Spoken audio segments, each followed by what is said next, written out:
Сәлеметсіздер ме 7 сынып оқушылары? Біз бүгін 3 тоқсанға арналған жиынтық бағалаудың екінші нұсқасын тапсырмаларын талдаймыз. Бірінші тапсырманы оқимыз.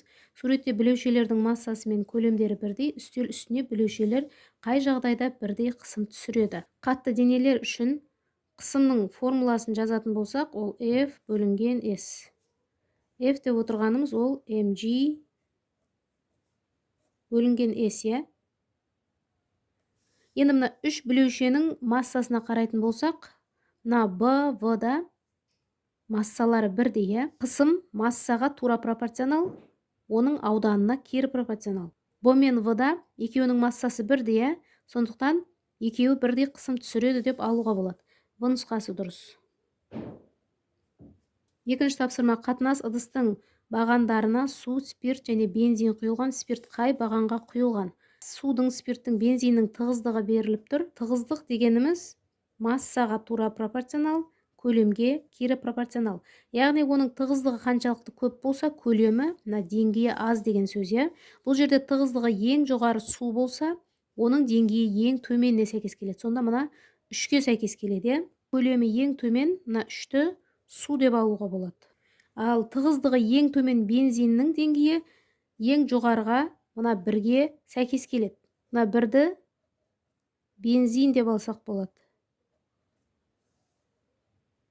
Спирттікі судың тығыздығынан төмен, бензиннен жоғары. Ол мына ортасындағы екінші деңгейге сәйкес келеді.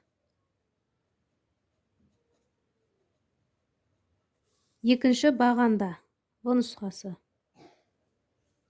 Үшінші тапсырма: барометр анероидты қолданып атмосфералық қысымды шахтада және тау басында өлшейді. Барометр анероид шахтада, себебі атмосфералық қысым қалыпты қысымнан жоғары деген нұсқаны белгілейміз. Д нұсқасы дұрыс. Төртінші тапсырма: ыдыстағы керосин бағанының биіктігі 0,2 метр. Керосиннің ыдыс түбіне түсіретін қысымы. Керосиннің тығыздығы 800 кг бөлінген метр куб. Сұйықтардың қысымы бойынша есептейміз. Сұйықтардың қысымын есептеу үшін тығыздықты, G-ді және H биіктікті көбейтеміз. Тығыздық 800 кг метр куб. Көбейтеміз, G-дің мәні 10. Көбейтеміз, биіктік 0,2 метр. Тең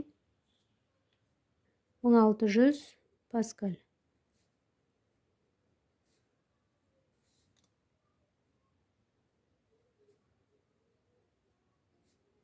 Жауабы 1600 паскаль болады екен. Дұрыс жауап С нұсқасы. Бесінші тапсырма: суретте гидравликалық машина берілген. Мына гидравликалық машина, бұл жерде биіктіктері және мына түсіретін күштері берілген. А нұсқасы: гидравликалық машинаның үлкен поршеніне әсер ететін күшті анықтаңыз. В нұсқасы: бұл машина күштен қандай ұтыс береді? С нұсқасы: гидравликалық машинаның көмегімен көтеруге болатын дене массасы. А нұсқасында F2 күшті табуымыз керек. Гидравликалық машинаға байланысты формуланы жазамыз. F2-ның F1-ге қатынасы тең болады H1-дің H2-ге биіктікке қатынасы. Енді осы формуланы түрлендіріп, мына F2-ні табамыз. F1 H1 F1 көбейтілген H1 бөлінген H2. Ал енді С нұсқасында M2-ні табамыз.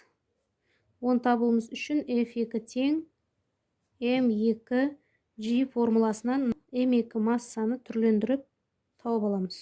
Сонда F2 бөлінген G. А нұсқасында F2-ні есептейміз. Тең F1 600 ньютон көбейтілген H1 0,2 метр. H2 0,104 метр. Тең 3000 ньютон. Немесе 3 килоньютон. Бұл нұсқасында F2-ның F1-ге қатынасын табамыз. Біз жаңа F2-ні есептедік, 3000 ньютон. F1 600 ньютон. Тең 5 5 есе ұтыс береді екен. С нұсқасында М2 массаны табамыз. F2-ні G-ға бөлеміз. F2-міз 3000 ньютон бөлінген 10 ньютон килограмм. Мына жерде бір нөлдер қысқарып кетеді, сонда 300 килограмм. Жауабы F2 күшіміз 3 килоньютонға тең болды.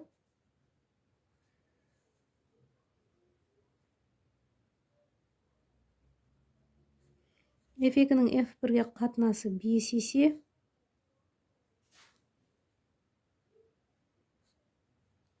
М2 массамыз 300 килограмм. 6-шы тапсырма. Суретте дене және 3 түрлі сұйықтық құйылған А, Б, В ыдыстар берілген. Міне А, Б, В ыдыстар. А1 тапсырмасында А ыдыстағы сұйық түрі. Мына ыдыстағы сұйық түрін табамыз. Мына ауадағы салмағы, яғни ауырлық күші 450 ньютон, ал судағы салмағы 50 ньютон. Денені суға салмай тұрғандағы көлемі 30 литр. Денені суға салған кезде судың көлемі 80 литр болған. Енді осы мәндерді пайдаланып, мына ыдыстағы сұйық түрін табамыз. Бірінші қыбыжыға келтіріп алайық. 30 литрді метр кубқа айналдырамыз. Мыңға бөлеміз 0,103 метр куб. 0,8 метр куб. Тығыздықты табуымыз үшін Архимед күшінің формуласын жазып алайық. Ро, G, көлем. Осы формуланы түрлендіріп, мына тығыздықты тауып алатын болсақ, Архимед күші бөлінген G көлем. Архимед күші белгісіз, оны табуымыз үшін мына ауадағы салмақтан азайтамыз судағы салмақты. Ал көлемді табуымыз үшін денені суға салғаннан кейінгі көлемнен денені суға салмай тұрған көлемді азайтып тастаймыз. Бірінші Архимед күшін есептеп алайық. Ауадағы салмақ 450 ньютон. Судағы салмақ 50 ньютон тең 400 ньютон. Келесі көлемді есептейік. 0,8 метр кубтан азайтамыз 0,3 метр кубты. Сонда 0,105 метр куб болады. Енді мына формула бойынша қандай сұйықтық екендігін табайық. Тығыздығын есептеп, Архимед күші 400 ньютон, G-дің мәні 10 ньютон килограмм, көбейтілген көлем 0,105 метр куб. Тең 800 килограмм метр куб. Бұл жердегі сұйықтық керосин екен. А1 тапсырмасын орындадық. А2 тапсырмасында А ыдыстағы сұйықта дене үшін жүзудің қандай шарты орындалады? Мына А ыдыста жүзудің қандай шарты орындалады дейді. А2 тапсырмасында Архимед күші 400 ньютонға тең болды. Ал ауырлық күші, яғни ауадағы салмағы 450 ньютон. Сонда қарасақ, бізде мына ауырлық күші үлкен екен Архимед күшінен. Яғни судағы кері итеруші күштен ауадағы салмақ көп болып тұр. Олай болса, дене суға батады, дене батады.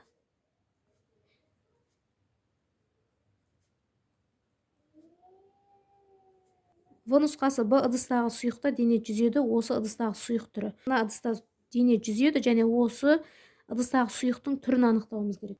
Бізге сұйықтың түрін анықтау керек. Ол үшін тығыздығын табамыз. Тығыздықты анықтауымыз үшін масса керек. Оны F тең mg формуласынан анықтаймыз.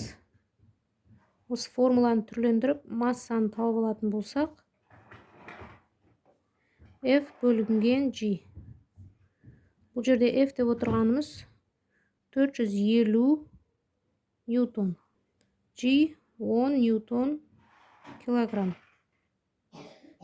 Тең 45 килограмм екен массасы. Енді тығыздықты есептейміз. Массаны көлемге бөлеміз. Масса 45 килограмм.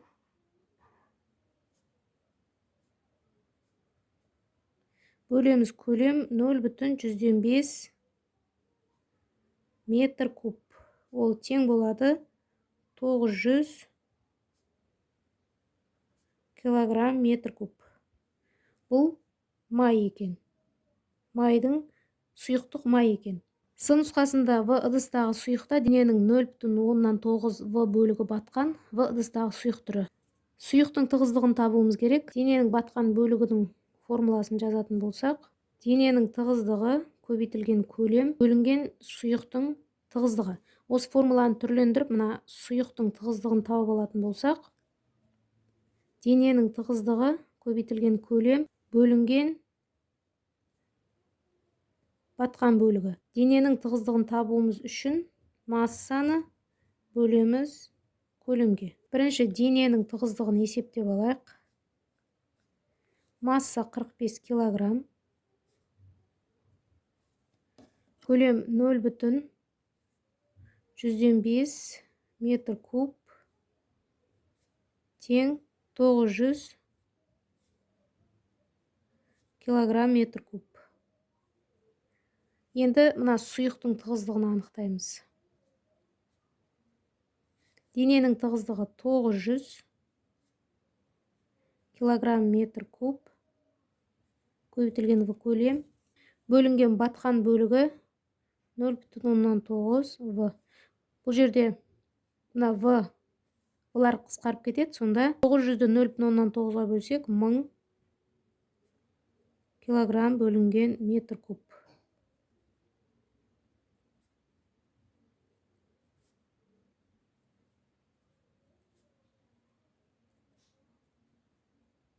Соңғы 7-ші тапсырма: көтергіш кран салмағы 12 килоньютон, жүкті 20 метр биіктікке 1 минут ішінде көтеріп шығарады.